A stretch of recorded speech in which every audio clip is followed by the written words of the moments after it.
Hello नमस्कार दोस्तों, मैं जयपाल प्रजापति स्वागत करता हूं आपका अपने यूट्यूब चैनल GS अड्डा 222 पर। जी हाँ दोस्तों, your most welcome our YouTube channel GS Adda 222। दोस्तों, जैसा कि मैंने पिछली वीडियो में पढ़ाया, भारत में देशी रियासतों का विलय किस प्रकार से हुआ। अब नेक्स्ट वीडियो हमारी है, नेक्स्ट टॉपिक है भारतीय राज्यों का गठन, यानी कि भारत में राज्यों का गठन किस प्रकार से किया गया, भाषा के आधार पर किया गया या प्रशासनिक अधिकारों के आधार पर किया गया या किस अन्य तरीके से किया गया। दोस्तों आइए चर्चा करते हैं। अब उम्मीद करते हैं आपको ये वीडियो बहुत अच्छे समझ में आएगी, वेरी हेल्पफुल होगी फॉर कंपटीशन एग्जाम्स। दोस्तों, भारतीय राज्यों का गठन यानी कि भारत में राज्यों का गठन किस प्रकार से किया गया।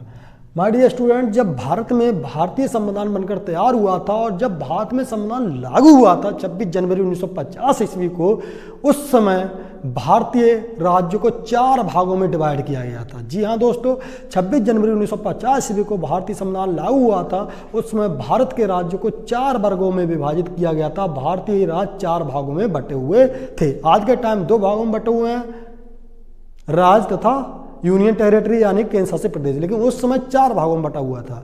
दोस्तों, वो कौन कौन से भाग थे? 1950, 26 जनवरी 1950, 26 जनवरी 1950 ईस्वी को भारतीय राज्य बेटा कितने भागों में बटे हुए थे? 4 भागों में बटे हुए थे। वो किस प्रकार से थे? ABCD करके थे। ब्रिटिश प्रोविंस यानी कि जिन राज्यों पर, जिन क्षेत्रों पर ब्रिटिश सरकार शासन कर रही थी। जी हाँ दोस्तों, पहला भाग ब्रिटिश प्रोविंस, जिन क्षेत्रों पर ब्रिटिश सरकार शासन कर रही थी। सेकंड था प्रिंसली स्टेट। प्रिंसली यानी कि प्रिंस मीन्स होता है राजा, यानी कि जहाँ पर राजा शासन कर रहे थे, यानी कि प्रिंसली स्टेट मीन्स होता है देशी रियासत। जिन क्षेत्रों पर देशी रियासत शासन कर रही थी, रियासत यानी कि जहाँ पर भारत के ही राजा शासन कर रहे थे, princely state. Third number commissioner state यानी कि कमिश्नर स्टेट वो स्टेट थे दोस्तों जहाँ पर ब्रिटिश शासनिक अधिकारी, ब्रिटिश बड़े अधिकारी बड़े बड़े भारत के नगरों पर शासन कर रहे थे। जयपुर जैसे बड़े बड़े नगरों पर शासन कर रहे थे ब्रिटिश सरकार के बड़े बड़े अधिकारी, कमिश्नर लोग शासन कर रहे थे, जिसे नाम दिया गया कमिश्नर स्टेट। फोर्थ भाग था यूनियन टेरिटरी मीन्स होता है केंद्र शासित प्रदेश। इन प्रेजेंट टाइम में यूनियन टेरिटरी मीन्स होता है दोस्तों केंद्र शासित प्रदेश।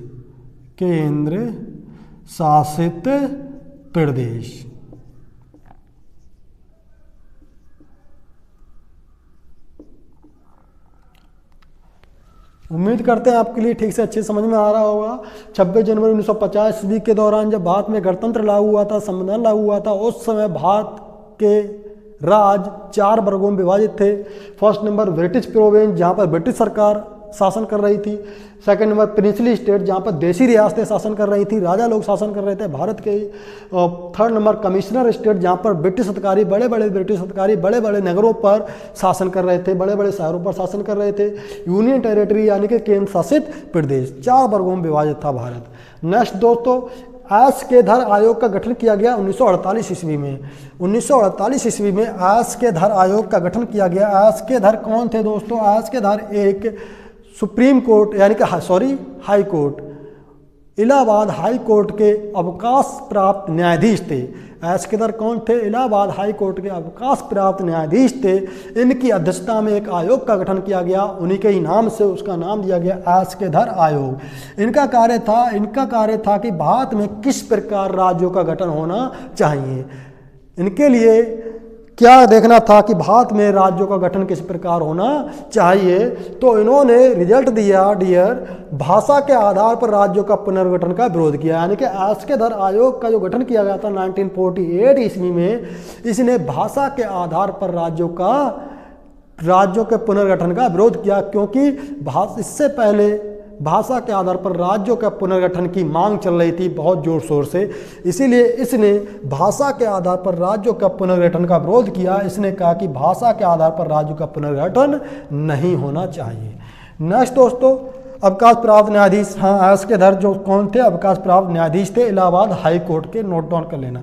नेक्स्ट दोस्तों, एक आयोग की गठन और किया गया, एक समिति या एक कमेटी या एक आयोग का गठन और किया गया जिसका नाम दिया गया जेबीपी समिति। जेबीपी समिति 1948 ईस्वी में एक आयोग का गठन किया गया भारत के राज्यों का गठन किस प्रकार होना चाहिए इस पर विचार विमर्श करने के लिए। जी हाँ दोस्तों, जे फॉर होता है जवाहरलाल नेहरू, बी फॉर होता है वल्लभ भाई पटेल, पी फॉर होता है पट्टाभी सीताराम मैया। पट्टाभी सीताराम मैया, नोट डाउन कर लेना my dear student. J for होता है पीटी नेहरू, जवाहरलाल नेहरू के लिए हम शॉर्ट में लिख दे रहे हैं PT Nehru, PT Nehru, Pandit Jawaharlal Nehru. B for होता है वल्लभ भाई पटेल, वल्लभ भाई पटेल। थर्ड नंबर पे पी फॉर होता है जेबीपी, पट्टाभी सीताराम मैया, सीताराम मैया।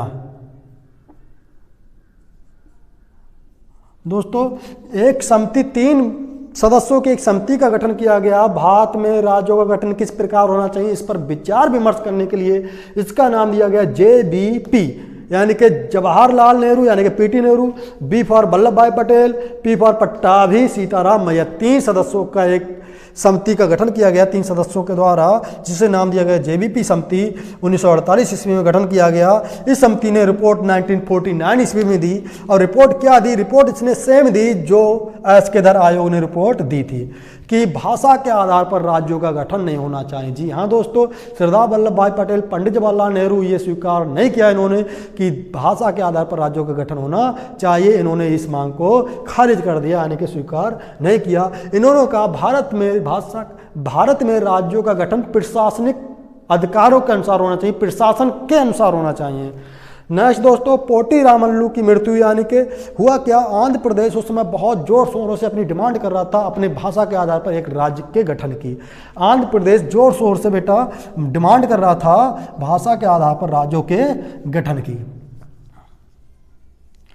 आंध्र प्रदेश प्रकार से ये my dear student, Andhra Pradesh ये उस समय जो था एक राज्य था जिसे नाम दिया गया था मद्रास।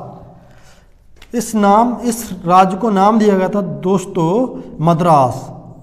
मद्रास था एक आंध्र प्रदेश और चेन्नई को मिलाकर, यानी कि तमिलनाडु को मिलाकर, कुछ हिस्सा केरल का भी मिलाकर बेटा एक बहुत बड़ा राज्य था।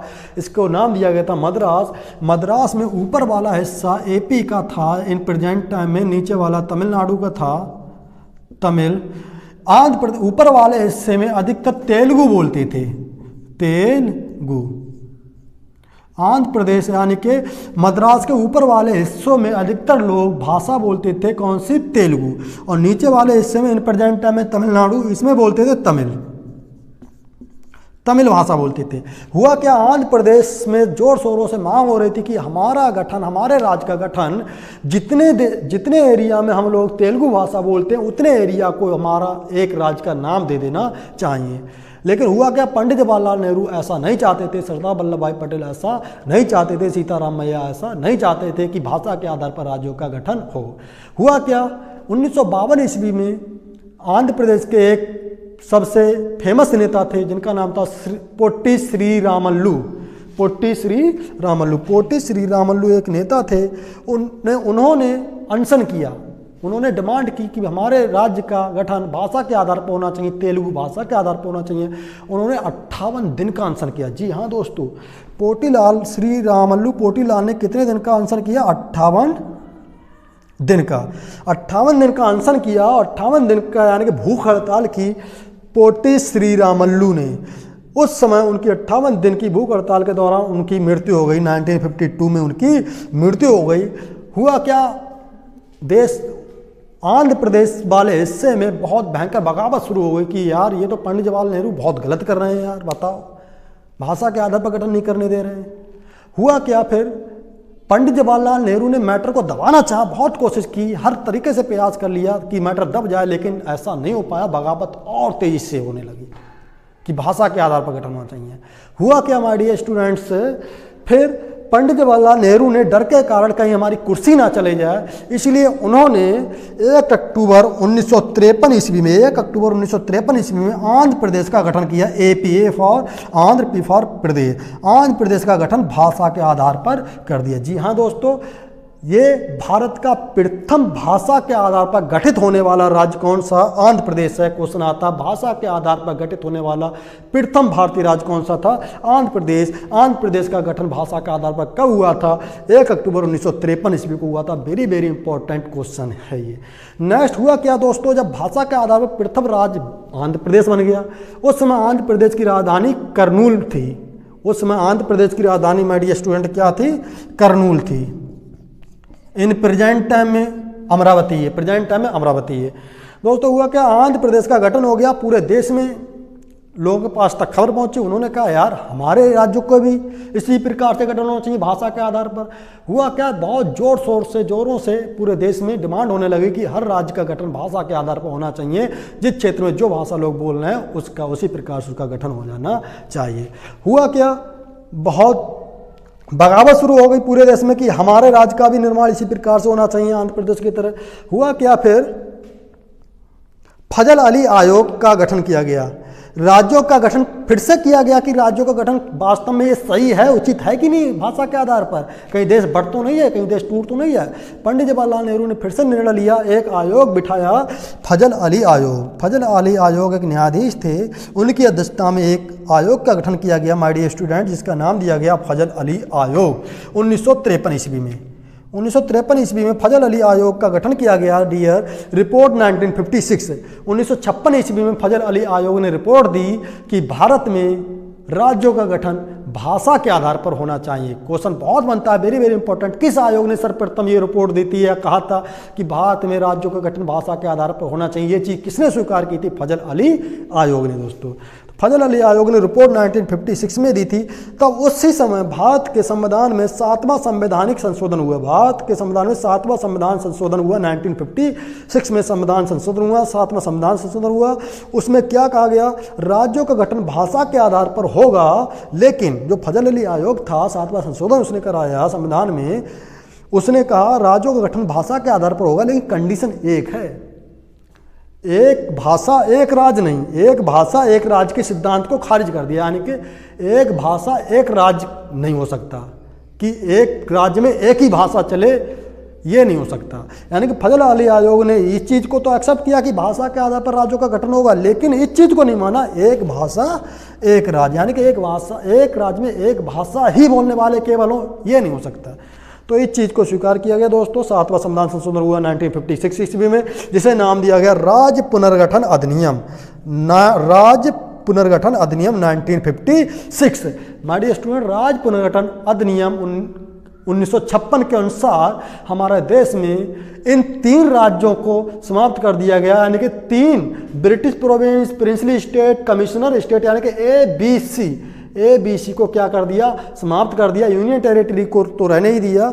इस प्रकार से राज्य पुनर्गठन आयोग 1956 ईस्वी के अनुसार हमारे देश में कुल 14 राज्यों का गठन भाषा के आधार पर किया गया और 6 केंद्र शासित प्रदेशों का गठन किया गया। 14 राज्य and 6 UT means union territory, यानी कि केंद्र शासित प्रदेश। तो दोस्तों उम्मीद करते हैं आपको ये चीज़ अच्छे से समझ में आ गई हो। एक बार फिर से रिवीजन करते हैं। इसमें वेरी वेरी इंपॉर्टेंट क्या है, वेरी वेरी इंपॉर्टेंट ये है, भाषा के आधार